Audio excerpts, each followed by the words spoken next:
we have another firebrand voice from Northeast, Shri Hemanta Biswa Sarma ji, Chief Minister of Assam. Though he is not a second time Chief Minister like earlier Chief Ministers of the day, his innings is not less than a double century. So before starting the real test of his leadership, I, on behalf of organizer and Panchajanya and the people sitting here, I would like to pay our sincere condolences for the losses that Assam state have faced recently due to floods. Unfortunately, Delhi media has been, as usual, very insensitive, because 22 districts of Assam have been, and you have been working for the relief operation. Can you please update us what is there and how government is responding to the relief, flood situation in Assam? Assam experience flood every year, but this time we experience it quite early, and almost 22 district has suffered.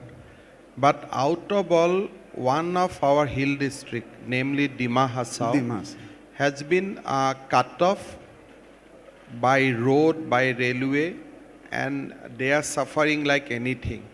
Last 3-4 days, we are airdropping food materials. Today we have airdrop diesel, petrol. So they are suffering like you can just have an idea when they are being not linked with the mainland for last 7 days. But anyway, with the help of everybody, I am sure that we will be able to restore the land link or railway link soon, and normalcy will be restored. But yes, this is a very challenging time for us. Thank you, Hemantada. I know that this must be a very difficult, decision for you. I know as an able administrator, you must be handling things from here also. But you have made it for organizer and Panchajanya for this day, despite having difficult times in Assam, and you are managing both the fronts very well, so really gratitude. Let us start with the recent incident in Assam. Many people may not be knowing, yesterday there was a situation in Assam where in Naga, a police station was burned by a mob because some person from some community was arrested by police. And you have a very forthright situation, and we have recently seen, ladies and gentlemen, कि असम में भी bulldozer चला है. So how long and how far this situation in bordering area is getting grave? देखिए, असम में जो हम लोग कर रहा है, ये last 6 years we are doing the same thing. हम बुलडोजर चलते हैं जब आप सिटी और कुछ एरिया में आपको कुछ छोटा मोटा एविक्शन करना है, but we have to evict lakhs of hectares of land, और हमारा चैलेंज बहुत ज़्यादा है. लास्ट 1 साल में कम से कम we have cleared not less than 5,000 to 6,000 hectares of land from encroacher. तो 5 से 6,000 hectares of land has been cleared from encroacher. कितना बुलडोजर चला है, कितना हाथी चला है, कितना घोड़ा चला है, इसका कोई हिसाब नहीं है. लेकिन हम कामयाब हुआ, और कम से कम अभी तक जो हमने हमारे लिए एजेंडा एक किया था कि इस रास्ता में हम लोग आगे बढ़ेगा, उस रास्ता से हम आगे बढ़ रहा हूँ. कल ऐसा एक घटना हुआ कि असम में हमारा unfortunately in many of district today we are in minority. When we said we are in minority, भारतीय लोग ही माइनॉरिटी है, जो माइग्रेटेड है they are majority, we are minority. कल ऐसा ही एक थाना में कोई लोगों ने अटैक किया, थाना को बर्न डाउन किया, तो जैसे रेस्पॉन्स देना था हम रातों रात में दे दिया हूं, और मेरा लगता है आगे हिम्मत नहीं करेगा।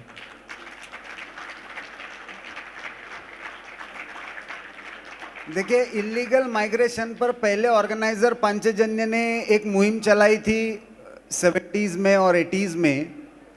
पहली बार ऑर्गेनाइजर और मंच पर आकर कोई मुख्यमंत्री ये कह रहा है कि जो माइनॉरिटी में है वो भारतीय है, जो मेजॉरिटी में है वो माइग्रेंट है। तो मुझे लगता है पॉलिसी लेवल पर कहीं ना कहीं ये क्लैरिटी है। लेकिन फिर भी हेमंता, मुझे लगता है कितना 177,000 हेक्टर। देखिए, हमारा 12 डिस्ट्रिक्ट में we are minority.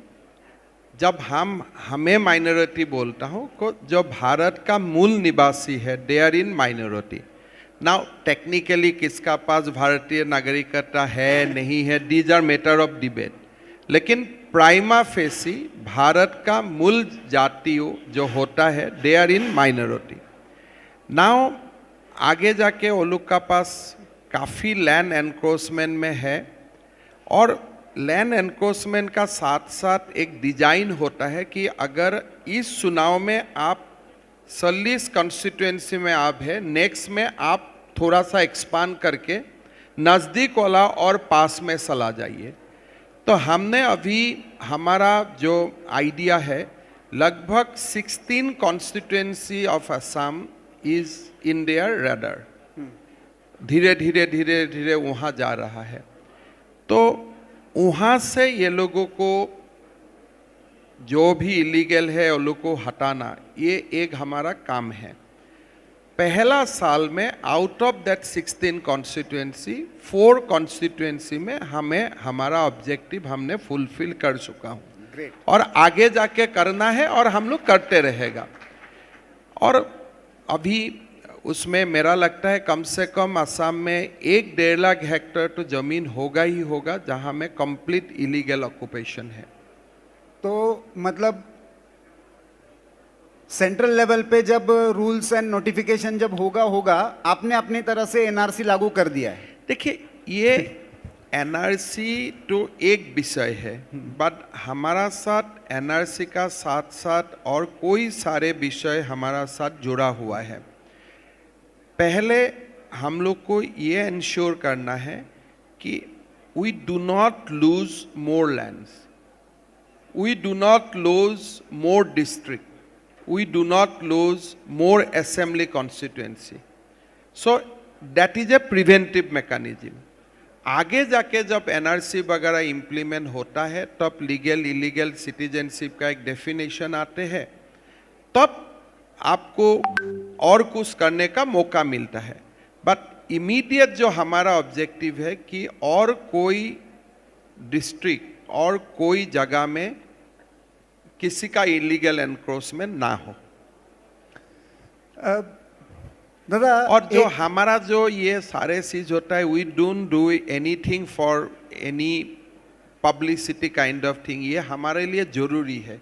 It is deeply rooted with our identity crisis, हमको करना ही है ये। लेकिन चुनाव से पहले भी और बाद में जैसे आपने फोर्थराइट पोजीशन लिया, असम का इशू पुराना है, ये एक दिन में नहीं हुआ है, अचानक पिछले 5-10 साल में हुआ, ऐसा भी नहीं है, फेजेस में हुआ है। लेकिन you are the one who started talking about one particular culture और identity called Miya culture. How do you differentiate that between the local Assamese Muslim and the Miya culture you talk about? देखिए, असम में 36% मुस्लिम पॉपुलेशन है। हमारे Muslim population को आप खास करके 3 हिस्सा में यू कैन डिवाइड। एक मुस्लिम पॉपुलेशन है जिसको हम इंडिजिनस मुस्लिम मानते हैं, और उनका रहन सहन खाना पीना जो आपका हमारा है ऐसा ही है। तो वो लोग हमारा जो मेन स्ट्रीम है, मेन स्ट्रीम में they are part of that, and we do not have any grievances against them, neither they have any grievances against us. Second, there are Muslim population who have converted probably 2 generation before, but they still carry, उनका घर का सामने अभी भी आप तुलसी का पौधा आपको मिलेगा. And sometimes the ladies of the house still they maintain the cultural part of our civilization. उनको हम लोग देसी मुसलमान का नाम में जानता हूँ. ये दोनों सेगमेंट को अगर आप अलग कर देते हैं, then the other kind of Muslim population who have migrated to Assam, maybe somebody prior to 1971, some they post 1971, but they themselves identify as मियाँ मुसलमान. वो लोग अपना भाषा, अपना लैंग्वेज, अपना जो भी है दे वांट टू मेंटेन, और वो लोग अपने आप बोलता है भाई हम लोग मियाँ मुसलमान हैं. तो मैं इवन स्कूलिंग दे कभी कभी सेंसस में भी लिख देता है हमारा लैंग्वेज क्या है, मियाँ है. हम बोला जब आप मियाँ अपने आप को बोलता ही है तो मैं भी आप लोग को बोल लेता हूँ, तब उसमें क्या आपत्ति है. तो इसीलिए हम वो मुसलमान को मियाँ मुसलमान बोलता हूँ, और बाकी लोगों को हम बोल सकता हूँ कि ठीक है देसी मुसलमान. हम जैसा आप भी ऐसा ही है. So we do not distinguish. तो ultimately as a policy government की जब आप इम्प्लीमेंटेशन करते हो, कोई भी पॉलिसी डिसीजन करते हो, तो अभी धीरे धीरे आपको देखिए भारत में जब मीडिया में इंटेलेक्चुअल स्पेस में डिस्कशन होता है तो आपका भी छवि अचानक एक हिंदुत्व फायर ब्रांड वाली अभी अभी बनने लगी है. तो क्या अभी भारत में ये कंपटीशन चलेगी who is more fire brand Hindutva? देखिए हमारे लिए हिंदुत्व करना जरूरी नहीं है. व्हाट आई एम डूइंग, जो एक भारत का नागरिक को करना चाहिए. जब हमें मदरसा बंद करने का बात करता हूँ, you don't do it for Hindu, you do it for मुसलमान. जब आप यूनिफॉर्म सिविल कोड का बात करता है तो you are not doing it for Hindu. Hindu का तो उसमें कोई इशू नहीं है. You are doing it for मुसलमान, you are doing for people who believe in Islam. So हमें हिंदुत्व बोले या हमको सबसे मुसलमान का सिंपेथाइजर बोले, वो डेफिनेशन आप डिसाइड करें. लेकिन जब तक मुसलमान का अगर कोई यूनिफॉर्म सिविल कोड का बात करता है, कोई मदरसा बंद करने का बात करता है, उनका जैसा मुसलमान का दोस्त कोई हो नहीं सकता है. They are the greatest friend of Indian Muslim. और इंडियन मुसलमान को वो लोगों को हिंदुत्व नहीं बोलना चाहिए, वो लोगों को अपना फ्रेंड्स बोलना चाहिए, और ओवैसी जैसा लोगों को उनका दुश्मन बोलना चाहिए. अनफॉर्चुनेटली दादा इसको एक और डायमेंशन दिया जाता है. Day before yesterday prime minister also spoke about it. Suddenly जैसे ही आप इस लाइन को ले लेते हो और इलीगल माइग्रेशन के बारे में, तो ये लैंग्वेज आइडेंटिटी का भी इशू बनाया जाता है. और भारत की डाइवर्स लैंग्वेज आइडेंटिटी असम में आकर या ऑल ओवर नॉर्थ ईस्ट में आकर बहुत कॉम्प्लेक्स हो जाती है. फिर वो कभी असमीज आइडेंटिटी बन जाती है, कभी वो एंटी बंगाली, एंटी हिंदी, फिर उसके अलग अलग शेड्स आ जाते हैं. How do you see this and at governance level how do you address this? देखिए मेरा नहीं लगता है कि इसमें बहुत ज़्यादा इश्यूज है. First of all National Education Policy recognise कि आपका मातृभाषा का सम्मान होना चाहिए और मातृभाषा से आपको शिक्षा लेना चाहिए. इसमें तो कोई डिस्प्यूट नहीं है.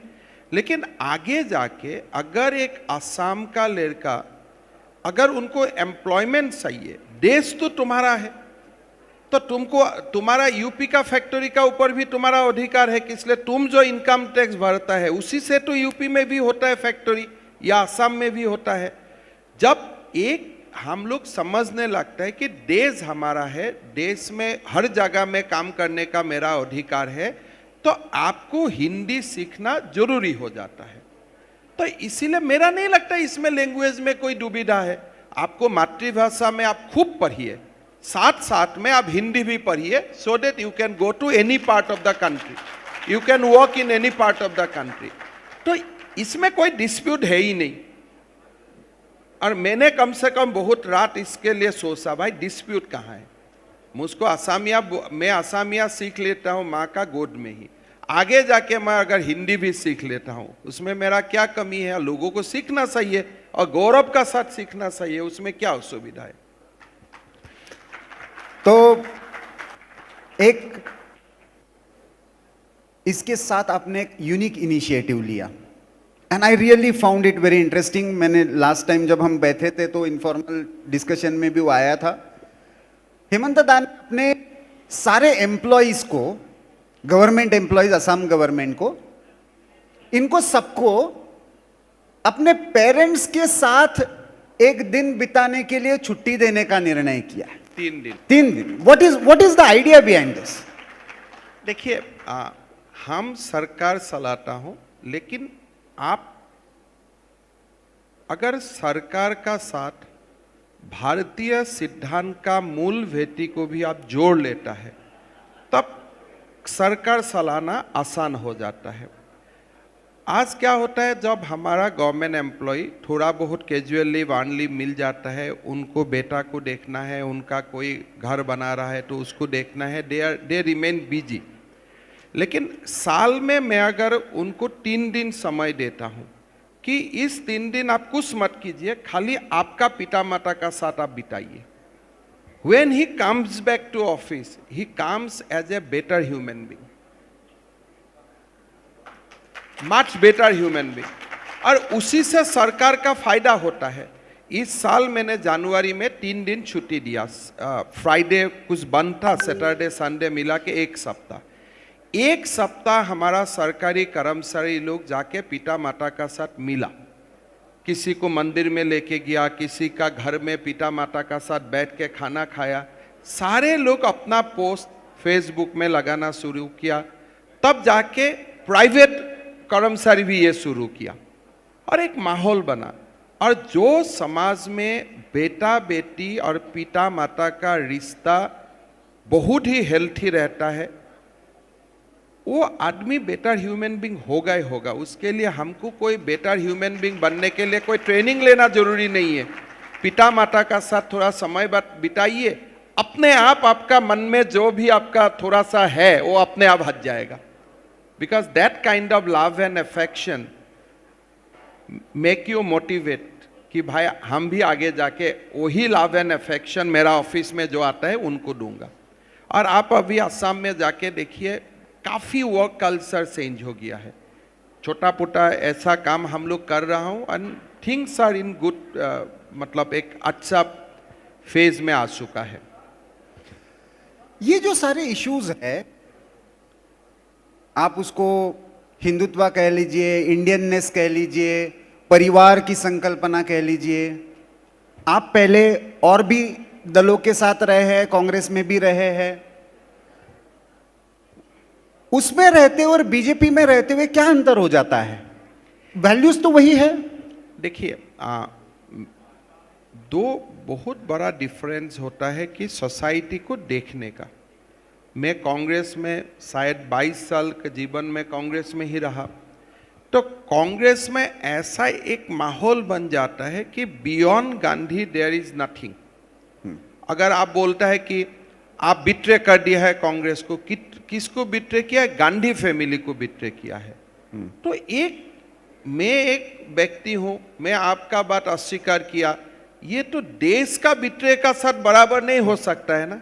दे will put statement in a way that if you are defying Gandhi as if you are defying Bharat. तो ये कांग्रेस का अंदर में देश को ही गांधी माना जाता है। लेकिन बीजेपी आने का बाद या बीजेपी का जो माहौल है उसमें हम लोग बहुत गर्व से बोलता हूं कि भाई लीडर तो छोड़ दीजिए, मेरा दल से भी नेशन ऊपर है। हम बोलता है कि मेरे लिए राष्ट्र प्रथम है। हमारा कोई उसमें कोई लीडर भी खराब नहीं पाता है, भाई मेरे से भी राष्ट्र फर्स्ट बोल दिया। लेकिन अगर आप राहुल गांधी, सोनिया गांधी का पास जाके बोलता है कि भारत आपसे महान है, तो आपका तो नौकरी साफ हो गया ना।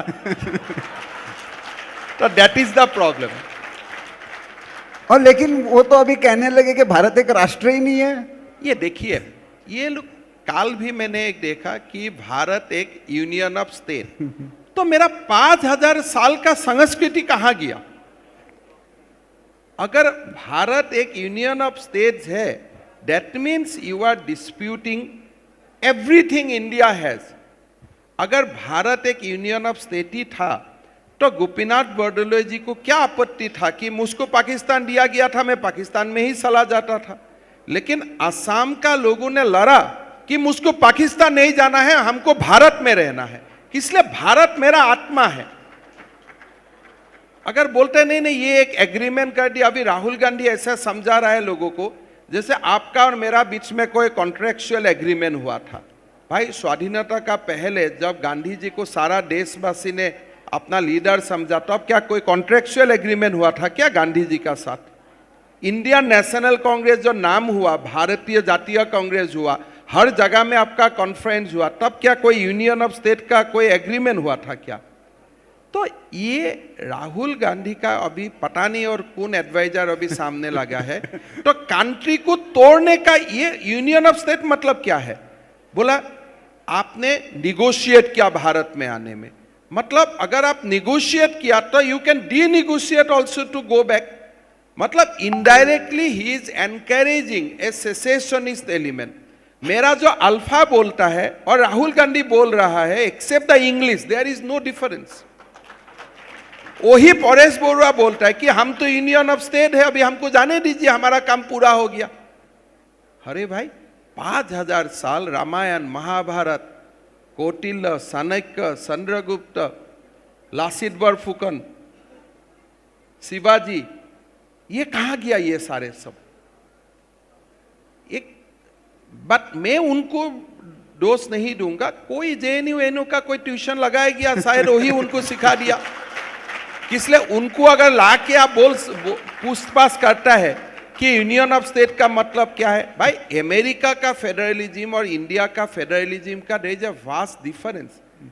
India was culturally one nation from very very beginning. कोई समय में असम का कामरूप स्टेट ही अयोध्या तक था। तो हमारा ये हमारा history is a shared history. आप दक्षिणात्य का भी एक लोगों का नाम कृष्ण होता है, असम का लोगों का भी एक नाम कृष्ण होता है, राम सब जगह होता है।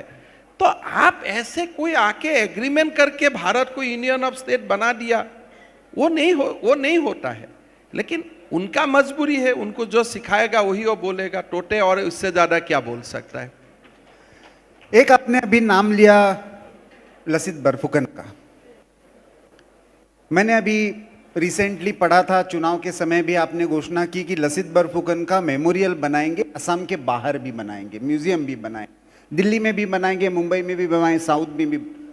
क्या कारण है? लसित बरफुकन निश्चित बड़ा फ्रीडम फाइटर है। देखिए बहुत लोग भारत में नहीं जानते हैं, Assam has a unique place in our history. 1200 शतिका से टिल ब्रिटिश एनेक्स असम का ऊपर 17 टाइम्स इस्लाम का अटैक हुआ और हमने हर टाइम रेजिस्ट किया। अगर भारत का सारे महापुरुष का बारे में आप अगर पढ़ेगा, उसमें दिखाई देगा they struggle but they did not succeeded to the extent they should have succeeded. इसलिए भारत में तो औरंगजेब तो फैल गया सारा जगह में, लेकिन असम ने वो फैलने नहीं दिया। अलाउद्दीन खिलजी का दिन से असम का ऊपर अटैक हुआ इस्लामिक सिविलाइजेशन का, और लासित बरफुकन तक हमने 17 टाइम्स इसको रेजिस्ट किया। तो ये बहुत ही गौरवशाली एक हिस्ट्री है जो लोगों को जानना चाहिए। मैंने बहुत दिल लगा के भारत का बाकी महापुरुषों को बारे में पढ़ा है। सबने संग्राम किया, बहुत लोगों ने सेक्रीफाइस किया, लेकिन असम हमेशा विक्टोरियस रहा। हमने कभी आने नहीं दिया वो लोगों को। लास्ट में कांग्रेस वो लोग को लेके आया, अलग बात है, वो हमारा थोड़ा बदकिस्मती रहा, लेकिन हमारा वीर पुरुष ने कभी आने नहीं दिया। तो थोड़े दिन पहले मैं एक बुक पढ़ रहा था कि कैसे महाराज पिठू ने अलाउद्दीन खिलजी पूरा देश को ले लिया था हाथ में, असम में रेजिस्ट किया, और इसका कारण तिब्बत और चाइना जाके वो लोग नहीं पहुंचा। आज अगर साउथ ईस्ट एशिया में इस्लामिक सिविलाइजेशन नहीं पहुंचा, इसका कारण आसाम ही है कि आसाम हैज रजिस्टर्ड एवरीथिंग। तो इसीलिए ये बहुत ही गौरवशाली एक इतिहास है। लासित बरफुकन का this year we are commemorating 400 years of his birth. So इसको थोड़ा भव्य रूप से हम लोग करने का कोशिश कर रहा हूँ, सो दैट लोग जाने, लोगों इतिहास पढ़े। क्या कारण है लेकिन के ये आप महाराजा पृथु से लेकर लासित बरफुकन, श्रीमान शंकरदेव, स्पिरिचुअल वॉरियर्स, इतनी बड़ी परंपरा रहते हुए भी नॉर्थ ईस्ट का ये पूरा का पूरा इतिहास हमारे सो कॉल्ड मेनस्ट्रीम हिस्ट्री से गायब रहा? ऐसा है कि लेफ्ट हैज रियलाइज कि नॉर्थ ईस्ट एक फॉल्ट लाइन है।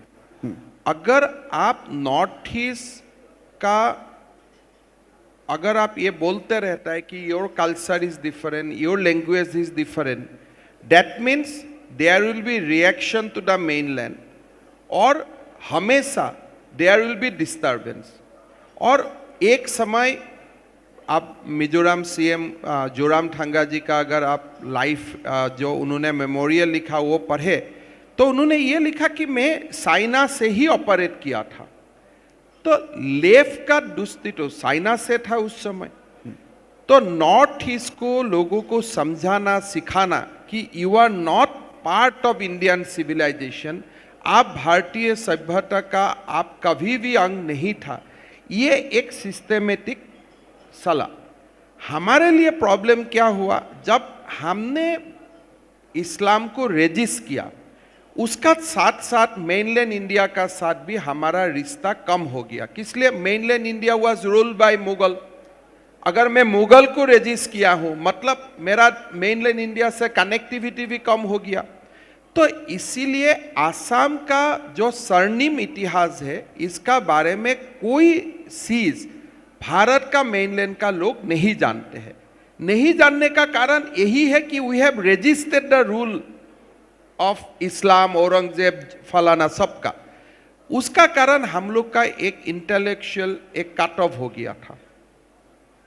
इसका एडवांटेज लेफ्ट लोगों ने खूब लिया। लेकिन अब जाके जब हमारा लोगों ने ये बात करने लगा, भाई what we are doing, we are registered Islam, for whom we have registered Islam, to save our civilization. And what was our civilization? This Indian civilization was our civilization. लोगों ने देखा कैसे महाभारत का दिन से, कैसे रामायण का दिन से हम लोग पूरा भारतीय सभ्यता का साथ जुड़ा रहा। तो now there is a new line of thinking. Now left का मोटा मोटी दुकान बंद हो चुका है, वो तो बंद हो जाएगा थोड़ा दिन में, वो तो और नहीं चलेगा। दादा, now you have spoken about the change.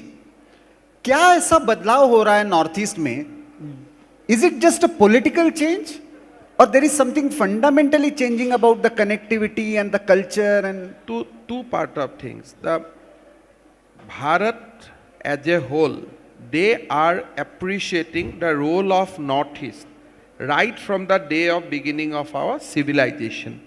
अभी भारत का सारे जो अच्छा लिखता है, जो भारतीय सभ्यता का बारे में लोगों को बोलना चाहते हैं, Assam and north east is now prominently figuring. अभी अभी मैं पांचजन्य का एक एडिशन बाहर में देखा, रानी गाइडलू का बारे में वहाँ में लिखा हुआ है।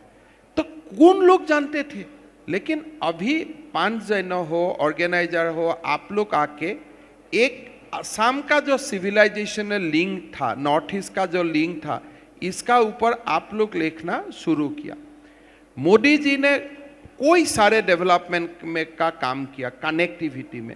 सबसे बड़ा बात हुआ कि एक नॉर्थ ईस्ट का डेवलपमेंट, नेशनल डेवलपमेंट का एक मेन स्ट्रीम बन चुका है कि भाई कोई भी अगर आज 7 कॉलेज लगाना है, 7 IIT करना है, 7 IIM करना है, नॉर्थ ईस्ट वहाँ में वो लिस्ट में होगा ही होगा। हमको इसके लिए कोई पत्र लिखना जरूरत नहीं है। तो नॉर्थ ईस्ट का एक डेवलपमेंट नैरेटिव अलग हो गया है last after 2014।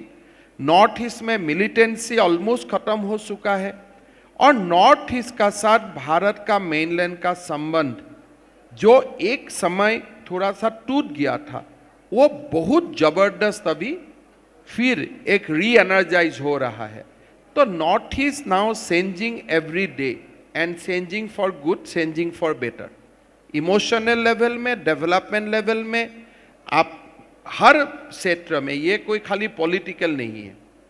Before opening the session for the audience, last question from my side. यदि आने वाले 5 साल के असम के लिए मैं आपको कहूं कि आपके 2 प्रायोरिटी एरिया, ड्रीम प्रोजेक्ट ऐसा है, तो आप क्या कहेंगे? नहीं, देखिए, आसाम का अंदर बहुत सारे पोटेंशियल है, तो हमको आसाम को धीरे धीरे जो भारत का पास से स्टेट्स है उस लेवल तक लेके जाना है, और we are already moving on that direction. ये साल हमारा जीडीपी 5 लाख करोड़ हो जाएगा, तो हम धीरे धीरे we are joining in that league. ये हमारा सबसे बड़ा काम है कि वी मूव फास्ट। और मेरा जो एक पर्सनल जो एजेंडा है, ये एजेंडा है कि हमारा आसाम जो एक भारतीय सभ्यता का पीठस्थान था सबसे पहले से ही, मैंने अभी कुमार भास्कर बर्मन का बारे में आप पढ़ चुके, आप you can read about him, you can read about Lachit. So हम भारत का जो एक बेसिक जो एक इथोस है, जो हमारा सिविलाइजेशनल वैल्यू है, उनका साथ हम लोग का कनेक्ट जो था ये और ज़्यादा स्ट्रेंथन होना चाहिए। We should feel like a Indian, the like a people from UP feel is Indian, people from Delhi, people from any other state that I am a proud Indian. In Assam also that feeling should be there कि I am a proud Indian. अभी एक marginal section में कुछ problem है, उसको resolve करके असम को आगे ले जाना, ये हमारा दायित्व बनता है और इसको हम लोग को करना चाहिए। Thank you. अच्छा, मैं सबसे पहले मुबारकबाद देना चाहूँगा शर्मा साहब आपको कि आपके स्टेट में जो 36% मुस्लिम आबादी है, उसके लिए जो उनके मदरसाज हैं उनको जो मॉडर्नाइज आपने किया है और उनको आप चाहते हैं कि वो साइंस भी पढ़ें, दीन भी पढ़ें, ये बड़ा अच्छा स्टेप लिया है। मैं इसमें एक चीज़ और आपसे पूछना चाहूँगा। Usually they are very happy, कल उन्होंने पुलिस स्टेशन जला दिया, that's very unfortunate, I condemn it. मैं आपसे जानना चाहता हूँ, ये बहुत अच्छी शुरुआत आपने की है। आम मुसलमान वहाँ का 50% खुश है, 50% पे बेशक ढक्कन कसा हुआ है, वो भी ठीक हो जाएगा। और बस ये बता दीजिए कि उनको क्या यूनिवर्सिटी तक अब जो है उनका रास्ता बनाने के लिए आप और क्या कर सकते हैं, बिकॉज ये बड़े मदरसे के बच्चे बड़े टैलेंटेड होते हैं, कुरान जैसी किताब को कंठस्थ कर लेते हैं, एक एक शब्द बिल्कुल ठीक। इनको हमें सही रास्ते पे डालना है। देखिए भाई साहब, ये मदरसा शब्द ही विलुप्त हो जाना चाहिए। जब तक ये मदरसा दिमाग में घूमते रहेगा तब तक बच्चा को भी डॉक्टर इंजीनियर नहीं बन सकता है। अगर बच्चा को आप स्कूल में जाने का समय आप पूछ लेता है कि बेटा तुम मदरसा जा रहा है, तुम जुनाब बनेगा, इस रास्ते से तुम डॉक्टर नहीं बनेगा, तो कोई बच्चा मदरसा नहीं जाएगा। मदरसा में तो दाखिल किया जाता है वायलेटिंग ह्यूमन राइट्स, किसलिए वो रास्ता बंद हो जाता है। तो आप जरूर कुरान पढ़ाइए, उसमें कोई प्रॉब्लम नहीं है, लेकिन सबसे ज्यादा पढ़ाइए साइंस, मैथ्स, बायोलॉजी, बोटानी, जियोलॉजी। तो इसीलिए मदरसा सब विलुप्त हो जाना चाहिए, नॉर्मल एजुकेशन होना चाहिए। और घर में आप खूब आपका धर्म पुथी पढ़ाइए, पूरा 2 to 3 घंटा धर्म पुथी पढ़ाइए, लेकिन स्कूल में ऐसा ही शिक्षा दीजिए जो शिक्षा से आपका बेटा डॉक्टर और इंजीनियर बन सकता है, प्रोफेसर बन सकता है, साइंटिस्ट बन सकता है जी। और भाई साहब और एक बात है, मैं आपको बताता हूं, कोई जो आप बोल रहे हैं मुसलमान लोग कुरान कंठस्थ कर रहा है तो इसलिए उनमें बहुत ज्यादा मेरिट होता है, ये सारा मुसलमान भाई हिंदू था।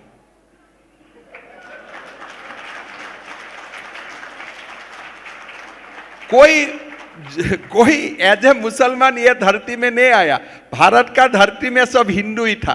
तो आई विल गिव क्रेडिट, अगर कोई मुसलमान बच्चा बहुत ज्यादा मेरिटेरियस है, I will also give a part of credit to his Hindu past.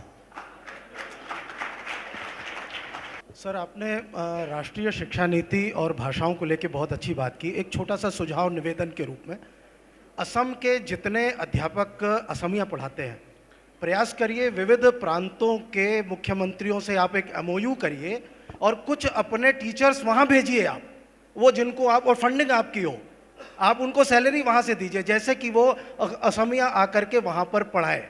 तो ये जो भारत की भाषाओं के मध्य की दूरियां हैं, इससे एक दूर हो जाएंगी। दूसरा एक आपसे निवेदन है, आप भारतीय भाषाओं को लेकर के असम में किस प्रकार की योजनाएं ला सकते हैं? क्या यूनिवर्सिटी ला सकते हैं? क्या बहुत सारे डिपार्टमेंट्स बन सकते हैं? और बाइलिंगुअल टीचिंग की बहुत ज़रूरत है। मैंने सारी बातें एनईपी को ध्यान में रख के कही। बहुत बहुत धन्यवाद। नहीं, हमारा असम में हाल ही में हमने एक बहुत बढ़िया संस्कृत यूनिवर्सिटी का भी शुरुआत कर चुका हूँ। और आप जो सुझाव दिया है कि दूसरा स्टेट का लोगों में असमिया का सिखाया जाए और हम भी दूसरा भाषा सीखें और एक लैंग्वेज इंटरेक्शन हो, ये बहुत अच्छी बात है। और मैं लोगों को यही बोलते रहता हूँ कि आप इमोशनली नहीं, फॉर इकोनॉमिक रीजन आप हिंदी और इंग्रजी का पूरा शिक्षा लीजिए। मदर लैंग्वेज को आप अपना बेस मानिए, लेकिन आगे जाके भारत में कोई भी जगह में आपको नौकरी करना है, आपको हिंदी सीखिए, और आगे जाना है फिर इंग्रजी भी सीखिए, उसमें कोई इशू नहीं है। और माहौल भी बन रहा है, और मेरा लगता है कि with the implementation of NEP हमारा जो लैंग्वेज का फॉल्ट लाइन है वो भी रिजॉल्व हो जाएगा। नमस्कार दादा, मैं अखमरे है, ज्योति नाम है। मैं एक्चुअली आसाम से ही हूँ। तो मैं आपके, मेरा 3 क्वेश्चन है आपसे। एक ही बस ठीक है, कोई बात नहीं। अभी फिलहाल सिलसाकू बोल के वहाँ पे उच्छेद किया है आपने ट्राइबल लोगों को, ज़्यादातर उसमें ट्राइबल लोग हैं। तो मेरा यही क्वेश्चन है कि आप, ठीक है जो इलीगली रह रहे हैं उनको कर रहे हैं, लेकिन जो ट्राइबल है उनको आप देखिए वो इशू थोड़ा अलग है। That is a wetland and Guwahati शहर का सारा पानी वही जाते हैं। अच्छा, अगर आप वहाँ से लोगों को आप नहीं हटाएगा तो Guwahati will be under artificial flood for many days. नहीं ठीक है, कोई बात नहीं, लेकिन आप अदर जगह उनको, नहीं, जैसे गरुखुटी लोगों को आपने दिया, उनको अलग जगह से हम बोल एक्सेप्ट- चुका हूँ कि आपको जो भी अल्टरनेट जगह चाहिए, जो भी मुआवजा चाहिए, आप ले लीजिए। ठीक है। और उल्फा वाला थोड़ा आप, उल्फा आप जब आए थे पहले शुरू में, तो आपने बोला था कि उल्फा के साथ बात करके जो हमारे बच्चे जा रहे हैं तो उनको हम कुछ ना कुछ करेंगे उनके लिए। तो अभी तक आपने कुछ करा नहीं, 1 साल हो गया आपका। सब ये सारा मामला 1 साल में नहीं होता है, समय लगता है इसे। ठीक है, थैंक यू जी। वैसा जी, सुरेंद्र जी आ रहा हूँ। हिम्मत जी नमस्कार, प्रणाम। मैं देवदत्त माझी हूँ, पश्चिम बंगाल से आया हूँ, एक हिंदू कार्यकर्ता हूँ। ऐसा कि आसाम में हो या बंगाल में, दुनिया के हर मुसलमान जो है वो कुरान हदीस को मानने वाले हैं, और उनके आदर्श इमाम हुसैन, मोहम्मद, अली बकर, खिलजी, ये सब है। तो जब तक वो मुसलमान हदीस, कुरान और इस्लामिक हिस्ट्री पे यकीन करेगा तो वो उसका आदर्श वही रहेगा। तो आपको क्या लगता है? कि हमको ये लगता है कि हर मुसलमान का भारत में घर वापसी होना चाहिए, और उसके लिए हम सबको एफर्ट देना चाहिए, तभी उनका आदर्श गुरु गोविंद सिंह बनेंगे, लासित बोरफुकान बनेंगे, और वो मेन स्ट्रीम में आएंगे। देखिए, मैं एक बात आपको बोल सकता हूँ कि प्रॉपर एनवायरनमेंट, प्रॉपर एजुकेशन और प्रॉपर शिक्षा होने से लोग अपने आप घर वापसी होगा। घर वापसी मतलब क्या है कि भारत को अपना माँ मानो। हम ये नहीं चाहता हूँ कि आप मंदिर में जाओ या नाम घर में जाओ, हम यही चाहता हूँ कि आप भारतीय बने, आप भारत को माँ माने, और भारत को आप आगे ले जाइए। भारत में सब लोगों का साथ भाईचारा में रहिए। और मैं ये विषय में यही बोलना चाहता हूँ कि आप एक प्रॉपर एनवायरनमेंट क्रिएट कीजिए। सब लोग जो जिसका भी मन में अभी भारत को माँ मानने में थोड़ा कंफ्यूजन है, वो लोग मानने लगेगा, उसमें कोई इशू नहीं है। तो मैं एकदम कोर रिलीजन का चक्कर में नहीं जाना चाहता हूँ, इसलिए आप, हमारा हिंदू का एक ही है कि एकम सत्य विप्रा बहुधा विवांति। तो हम हर रास्ता में सत्य का अनुसंधान कर लूँगा, लेकिन हम अच्छा भारतीय बने, भारत को माँ माने, यही सबसे हमारा बड़ा मकसद होना चाहिए। मेरा एक प्रश्न है कि आपने बहुत ही स्ट्रांगली जो ये काम किया है मदरसों वाला, ठीक है, क्रेडिट बताइए, क्योंकि देश में बहुत सारे राज्यों में भाजपा सरकार है, लेकिन कोई भी मुख्यमंत्री ये काम नहीं कर पाया जो आपने किया, तो उसका राज बताइए। देखिए, आसाम, यूपी, बंगाल, हमारा कोई स्टेट है उसका थोड़ा हिस्ट्री अलग है। हम लोग गवर्नमेंट मदरसा चलाया था और कोई सारा है कि प्राइवेट लोग मदरसा चलाता था। तो गवर्नमेंट मदरसा जब हमने देखा कि गवर्नमेंट मदरसा चलाना ये उचित नहीं है, हमारा पैसा जो एक सेकुलर नेशन का एक पैसा है, that money should not go on educating a particular religion. तो इसीलिए हम 800 लगभग 800 मदरसा हमने बंद किया, 2-3 अरबिक कॉलेज बंद किया, काफ़ी सारे हमने पूरा एकेडमिक इंस्टीट्यूट को बंद किया और तुरंत हम ये सारे इंस्टीट्यूट को जनरल इंस्टीट्यूट बनाया। थोड़ा रेजिस्टेंट था लेकिन हमने उसको फेस किया और अभी जाके high court has also said that the decision taken by government of Assam is correct और कोई स्टेट का फंडिंग होना नहीं चाहिए इसमें। तो और Assam, in Assam everybody has accepted that. Last question इस सेशन का सुरेंद्र जी। Namaskar sir, I am Surendra Ambardar, MLC from Jammu, erstwhile Jammu Kashmir. Sir, my question is that the whole Himalayan range has a definite and significant geopolitical, geostrategic location. Can we look forward that all the 7 states in the northeast, Uttarakhand, Himachal Pradesh and Jammu Kashmir, can we have a Himalayan squad, especially keeping the Kailash Mansarovar into centroid? देखिए, ये सारे बात चर्चा करने वाला है, लेकिन मेरा एक थोड़ा सा मैंने लास्ट 5-6 इयर्स में एक बात सीखा हूँ, कंट्री को जितना हो सकता है जो इंडिया रहने देना ठीक है। तो बहुत ही हम अगर एक कारण के लिए एक आइडेंटिटी अपने लिए क्रिएट कर लेता हूँ, दूसरा आइडेंटिटी एक क्रिएट कर लेता हूँ, दैट्स लीड्स टू, और राहुल गांधी का जो बल्कनाइजेशन वाला स्टेटमेंट है, यूनियन ऑफ स्टेट, उधर तक लेके जाता है।